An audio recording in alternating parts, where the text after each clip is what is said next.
Imagínate esto, eres una de las mujeres más famosas de todo Japón. Tu voz está en algunos de los personajes más icónicos del anime.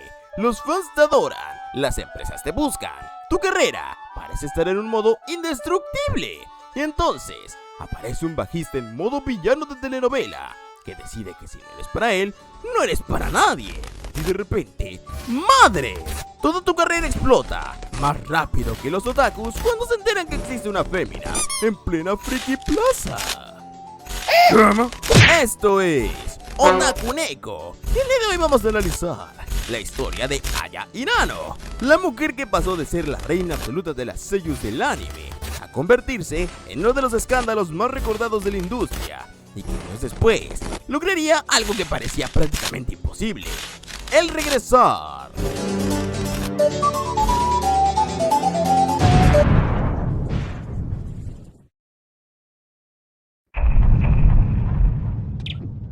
Para entender por qué este caso fue tan enorme, primero tenemos que llegar a comprender quién era Aya Hirano. Porque no estamos hablando de una actriz cualquiera, no. Estamos hablando de una auténtica superestrella nipona. Eran los años 2000 y aparecería una serie que cambió para siempre toda la cultura otaku: La melancolía de Harui Suzumiya. Y de ahí interpretaría a Harui. Sí, esa Harui, la chica que básicamente dominó el internet mucho antes de que TikTok existiera. En serio, hubo una época en donde era prácticamente imposible escapar de Harui. Entrabas a YouTube y Harui, entrabas a un foro y Harui. Incluso si ibas al baño te aseguro que podrías ver a Harui. Era una total locura. Pero Aya no se quedó reducida en ese simple personaje, ya que también interpretó a Misa Amane en Death Note, la novia más peligrosa del sujeto más peligroso, con una biblia en donde prácticamente cualquiera que estuviera anotada en ella se iba directo con Sambudita.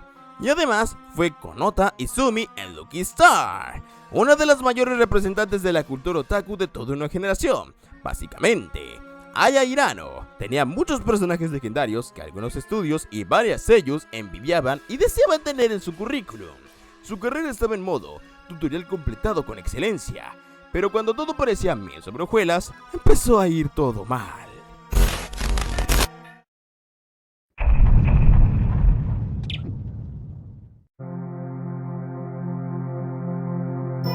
Aquí es donde entramos en un territorio complicado, porque Aya cometería un error garrafal.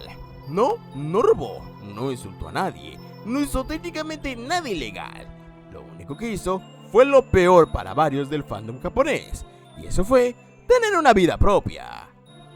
¿Qué? Sí, así de absurdo como escuchas. Era el año 2010 y Aya comenzaría a expresar que quería explorar otras facetas profesionales, ya que ella quería hacer más cosas. Quería hacer más música, más actuación física, más proyectos, y también empezó a hablar con mayor libertad sobre su vida privada. Lo que para una persona técnicamente sería algo completamente razonable y saludable, para algunos fans esto fue como si hubieran destruido las 7 esferas del dragón. Y eso era básicamente porque existía una imagen muy específica de ella, ya que era conocida como la idol perfecta. Una imagen cuidadosamente construida, casi idealizada, casi endiosada. Y cuando Aya comenzó a mostrar quién era verdaderamente, o sea, una persona real, algunos no supieron cómo manejarlo y procesarlo. Es como descubrir que tu personaje favorito de anime también tiene que pagar impuestos. La fantasía desaparece y muchos no estaban preparados para eso. ¿A quién me suena todo esto, familia?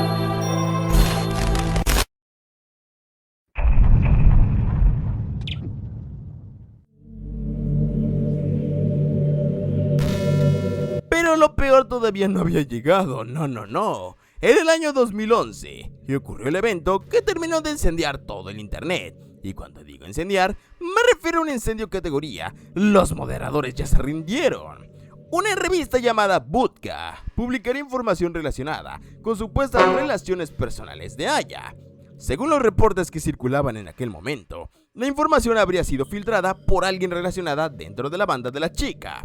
Sí, al parecer alguien que decidió convertirse en el antagonista de su época. Y de repente comenzarían a aparecer fotografías y rumores, además de especulaciones bastante fuertes, en donde implicaban a la chica haciendo cosas ya sabes qué, con los mismos integrantes de su banda, a excepción del supuesto filtrador de todo esto. ¿Qué? Internet explotó, los foros explotaron, los fans estaban encabritados. Probablemente hasta las impresoras habían explotado. Todo explotó, porque en lugar de discutir si Arui podía alterar la realidad, ahora todo el mundo discutía sobre Aya Hirano y las cosas XD que hacía tras bambalinas con los mismos integrantes de su banda, si sabes a lo que me refiero. Y la conversación se volvió gigantesca.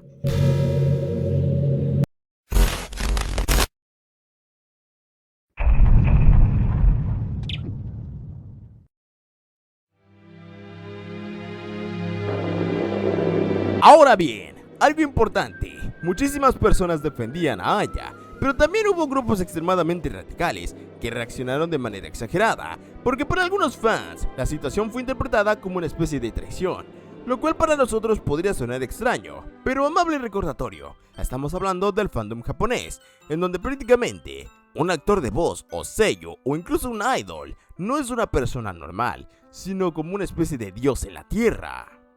Añade a esto también que el internet tiene una habilidad especial para convertir cualquier tema en una guerra civil, y eso fue exactamente lo que ocurrió. Las discusiones se multiplicaron, los rumores crecieron, la polémica se volvió prácticamente imposible de ignorar. Era como si intentaras esconder a este sujeto detrás de un poste de luz, simplemente no iba a funcionar.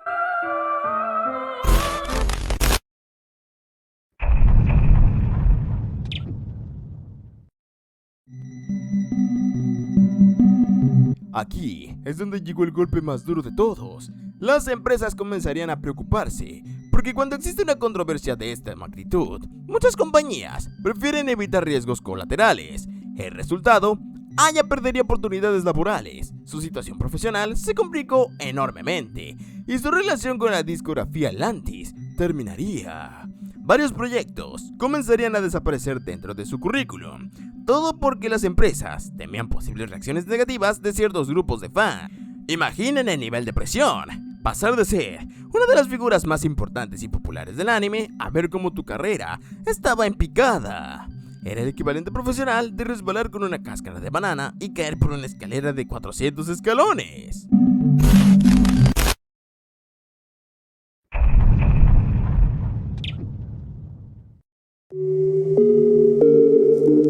Durante un tiempo, parecía que todo estaba bien. Mucha gente pensó que jamás volvería a recuperar el lugar que tenía en Japón. Y siendo honestos, no era una predicción totalmente descabellada. La industria japonesa puede ser extremadamente dura cuando una figura pública queda atrapada en una polémica o rumor. Algunos artistas incluso llegan a desaparecer y otros nunca logran regresar a donde estaban. Y muchos suelen quedar atrapados para siempre en el recuerdo del escándalo. Parece que Aya iba por ese destino, pero entonces ocurrió algo que nadie se esperaba. Ella simplemente no se rindió.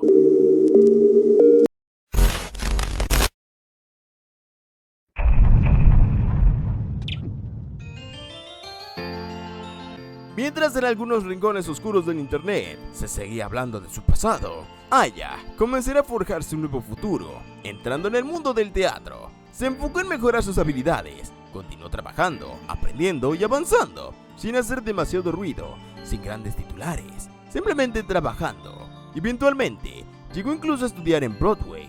Muchos daban por acabada su carrera, pero mientras otros hablaban, ella continuaba preparándose, y poco a poco comenzaría a construir de nuevo su carrera. Y finalmente, el día ocurrió. Aya Hirano regresó, volvió a la música, volvió a la actuación de voz y volvió a aparecer en proyectos muy importantes, y nuevas generaciones comenzarían a recordarla. Lo más curioso es que muchos fans jóvenes descubrieron primero sus trabajos recientes que lo pasado, sin siquiera saber toda la tormenta que había sufrido años atrás. Porque el tiempo pasó, la industria cambió y las reglas del juego también. Lo que alguna vez pareció el final definitivo, terminaría siendo simplemente un capítulo más de su vida. La historia de Aya Hirano es una de las más extrañas del anime, porque no simplemente trata sobre la fama, tampoco trata simplemente de polémicas. Trata sobre expectativas, sobre la relación que tiene con los fans y los artistas, y cómo internet puede convertir cualquier situación en un completo desastre de proporciones bíblicas. Pero también es una historia sobre resiliencia, porque después de perder prácticamente todo, Aya encontró la forma de levantarse, y eso es algo que muy pocas personas consiguen, y menos dentro de esa industria. Al final, la reina cayó. pero también volvió a ponerse de pie. Y quizás esa sea la parte más impresionante de toda esta historia, porque los grandes protagonistas no son los que nunca caen, son los que encuentran la manera de regresar. Y Hirano definitivamente regresó de manera épica.